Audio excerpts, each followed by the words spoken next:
Hey guys, welcome back to the show. Today I'm back with an opinion video, and this one's a mix of a ramble and opinion video. But like with the current events about Kodak raising prices 30%, or film cameras going so expensive, an Olympus Mu is now X amount more than what it was when it was $5 at the street market. People are considering, and you see online a lot of people going, "Well, I'm leaving film. This is too much for me," or they're just like price gouging and whatnot. First of all, I want to address the fact that when you see an article anywhere, be it YouTube, newspaper, online article, whatever you see, usually they're going for clickbaity titles. So 30% is way more sexy than saying Kodak raises prices once again.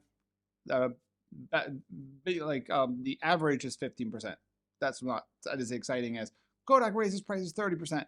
So some stuff will go up more, some stuff will go up less, but at least we have film. One thing to note is it's 2023 and we still have film cameras, film photography, film being made again, like in this time and age. It is completely unnecessary to have film being made today. It is a choice. It is a lovely choice, if you ask me. It is an artistic choice, be it if you're doing cinema, if you're doing film photography, or whatever it is you're doing. And I love having the choice, but it is completely, utterly unnecessary in a way. We don't need that to survive. It's not a first necessity.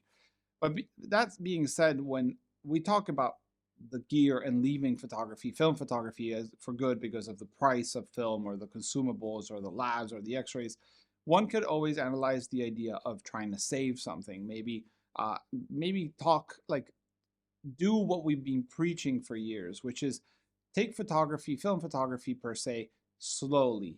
Meditate more about the pictures you take, ponder more about what are you going to take, how much film you're going to use, think about exposure, metering, etc., etc. And this is something that at least I've told myself internally, like I shoot film because it calms me down, it makes me think more, it makes me analyze more. I go out with a purpose. But many times I've just shot film in like a party, or I shot like 5 rows of my kids just jumping up and down in front of the washing machine.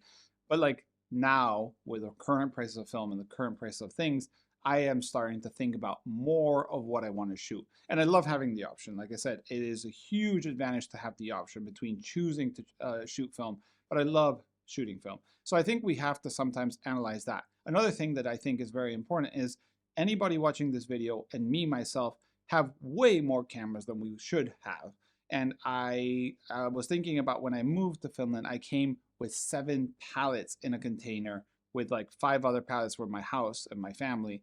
Not my family per se, but the things that my family owns. And 7 were camera gear related stuff, film photography. And it is just boggling that I had so much stuff. And I've been selling and selling and selling stuff here in Finland, but like that has made me reduce and start choosing what I really want to enjoy, what really brings me joy. And I know that the whole "it doesn't bring you joy" is kind of an online joke nowadays, but like it's true. Like there's cameras that make you want to shoot more or make you enjoy the process of shooting more than others. So, each one has their reasons for keeping one camera or another, but I've kept a number of cameras that I really love. I've made videos about leaving film photography like 4x5 and now shooting 8x10 because I love a good contact print on 8x10. And I find that like for the amount that I'm shooting currently, and sadly 2022 I shot not one shot of 8x10, which I hope to amend this year. But basically leaving 4x5, leaving some medium format stuff that I didn't need, and even picking up a digital camera. And you might have not seen this on this channel because I try to keep things film, but I did buy a Leica M10P, mostly to do a series on Leica lenses because I wanted to do some tests on that, and I thought shooting film on that was maybe not smart, and I thought it would be good.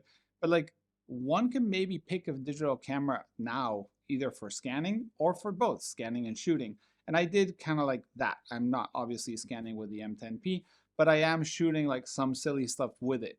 And the first when I grabbed it, it was like I don't like shooting digital. I haven't shot it in over a decade, but it really was like slowly trying to get the hang of it and see if I enjoyed it. And I have done it. And now after shooting for like 2 months, some on and off stuff with my kids, I kind of miss going back to film, and I want to pick up my M2 and shoot them with the M2. So that's what I've done.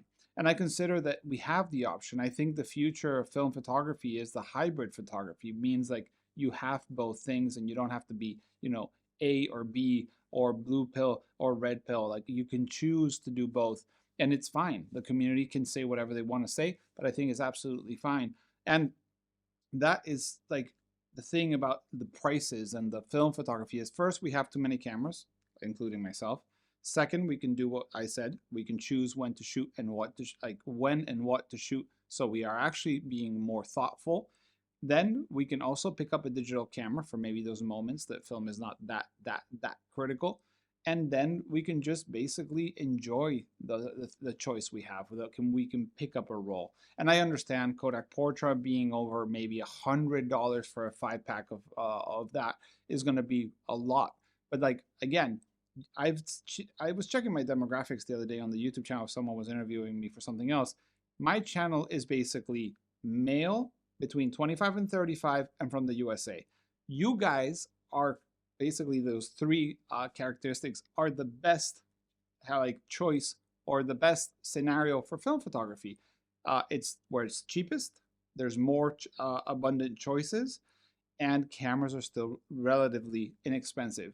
If you look anywhere else but the middle of America, film is twice as expensive. Like I'm here in Finland and film is more expensive than the US for sure, but Norway is crazy. Labs are almost charging double what a lab in the US. And the amount of film choices camera wise is really small and limited many times. So like you have to think that film is a worldwide effort.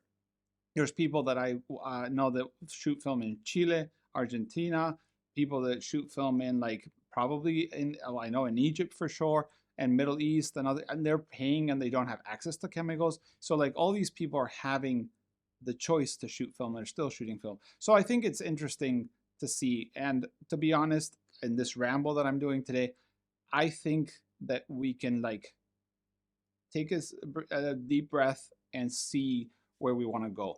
I think film photography has gone from being a triangle like this, where young people weren't shooting film and old farts like myself or older were gouging all the cameras, to basically the opposite, where there's a lot more young people shooting 1 to 2 rolls a month or a year, and that is bringing the numbers on the film community. And the top is basically like this. We're getting older, we're having cameras where some people are retiring or passing away or can't hold the large camera, and they're selling their cameras. And that is good. A healthy market needs a younger generation that is plentiful. And out of 100 young people shooting film, there'll be 5 or 10 that will end up going into a darkroom and printing and continuing to do this.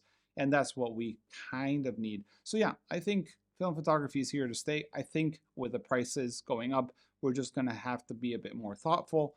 And I think that film photography is not going anywhere, thankfully. My only biggest concern is that Kodak one day decides to pull the trigger and stop making color film, and that would be a pretty heavy hit. But apart from that, I think we have film for a while. So yeah, thanks for watching. Sorry for the ramble. I hope something makes sense. I can tell you from my perspective, I've been doing a lot of internal looking into like the amount of stuff that I own and why I have it, and does it really be like necessary to have. And I've minimized a lot of the gear I own. I will be making maybe a video down the road on what gear I decided to let go and what gear I kept. But I've never liked the whole like, oh, I'm shifting to Sony or I'm shifting to Canon kind of videos that we see in some digital counterparts on YouTube. So I don't know if it's that interesting to say what am I keeping or what I'm not, because each one has a personal reason to keep a camera or another. But yeah, I still will shoot film, maybe less, maybe more. It all depends on what I'm trying to do with my film photography. So yeah, thanks for watching. See you in another one. Bye.